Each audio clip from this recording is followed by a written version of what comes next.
Apakah Anda dalam kehidupan sehari-hari pernah mendengar ada terjadinya sengketa jual beli tanah dikarenakan salah satu pihak telah membeli atau menjual dengan itikat tidak baik? Atau misalnya Anda telah membeli tanah dari seseorang, namun setelah itu Anda digugat oleh orang lain sehingga Anda dikalahkan di persidangan. Anda ingin mendapatkan jawaban yang pasti terhadap persoalan tersebut. Temukan jawabannya dalam video kami kali ini. Jangan lupa tonton sampai habis, agar Anda bisa memahaminya. Baiklah, langsung saja. Dalam peraturan perundang-undangan yang berlaku di negara kita saat ini tidak dapat memberikan suatu petunjuk yang jelas tentang siapa yang dapat dianggap sebagai pembeli beritikat baik. Dalam pasal 531 KUH Perdata menyebutkan bahwa bezit itu beritikat baik apabila si pemegang kedudukan berkuasa, memperoleh kebendaan dengan cara memperoleh hak milik di mana ia tidak mengetahui adanya cacat atau kekurangan di dalamnya. Selanjutnya, dalam pasal 1338 ayat 3 KUH Perdata hanya menyatakan bahwa perjanjian harus dilaksanakan berdasarkan itikat baik, namun juga tidak memuat lebih lanjut kriteria pembeli beritikat baik. Atas adanya permasalahan tersebut, Mahkamah Agung sebagai puncak pengadilan tertinggi telah memberikan pendapat. Agar Anda lebih mudah memahaminya, simaklah kasusnya sebagai berikut. Bahwa penggugat adalah pemenang lelang atas persil dalam kurung tanah berikut bangunan di atasnya disebut sebagai objek sengketa, sesuai dengan surat penetapan pemenang nomor PROG 0093-PPAP 3-BPPN-0803 tertanggal tanggal 21 Agustus tahun 2003 dan jual beli terhadap objek lelang dilakukan pada tanggal 2 Desember tahun 2003. Yang jadi pertanyaan, jika penggugat mengajukan gugatan di pengadilan, apakah penggugat bisa dikatakan sebagai pembeli yang beritikat baik? Terhadap kasus tersebut, Mahkamah Agung melalui putusan nomor 158 KPDT 2005 dalam perkara antara PT Mitra Bangun Kriya melawan PT Bumi Jawa Sentosa tanggal 31 Januari tahun 2007 berpendapat, salah satu kriteria pembeli beritikat baik adalah pembeli membeli objek jual beli melalui kantor lelang. Pertimbangan Mahkamah Agung tersebut dikuatkan lagi dalam putusan nomor 901 KPDT 2007 antara PT Bank Niaga melawan Han Moi tanggal 24 Oktober tahun 2007.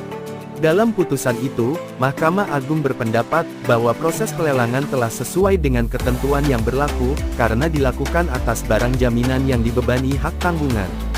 Oleh karena debitur wan prestasi atau lalai dalam kurung kredit macet, maka benda yang dijadikan jaminan dapat dilelang, berlaku prinsip jatuh waktu yang dipercepat.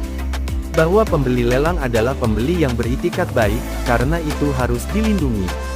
Putusan Mahkamah Agung tersebut ditegaskan kembali dalam putusan nomor 1175 KPDT 2007 antara Budi Kuswoyo melawan PT BNI dan kawan-kawan tanggal 24 Oktober tahun 2007 dan putusan nomor 724 PKPDT 2008 antara Kadariyati Solihin dan kawan-kawan melawan PT Bank Artagraha dan Genta Teruna tanggal 20 Januari tahun 2010. Selain itu Mahkamah Agung dalam rapat pleno Kamar tahun 2014, telah mempertegas pendapat hukum di atas dengan menambah kriteria pembeli beritikat baik, melalui surat edaran Mahkamah Agung nomor 5 tahun 2014 yang kemudian diperkuat dalam surat edaran Mahkamah Agung nomor 4 tahun 2016 yang isinya sebagai berikut.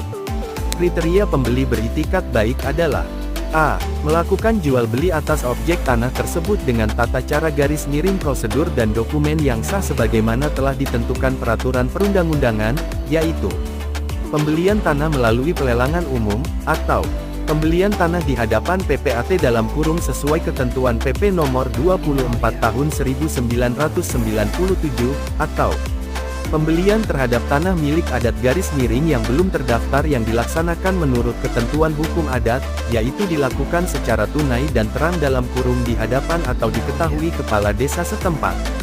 B.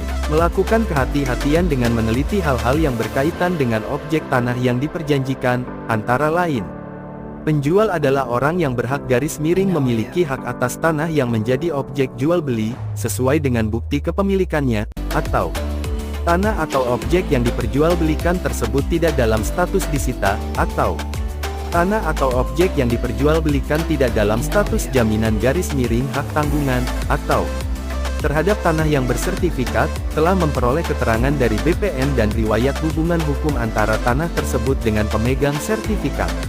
Demikian penjelasan kami kali ini, semoga bermanfaat dan dapat menjawab persoalan hukum Anda tentang kriteria pembeli yang beritikat baik menurut hukum.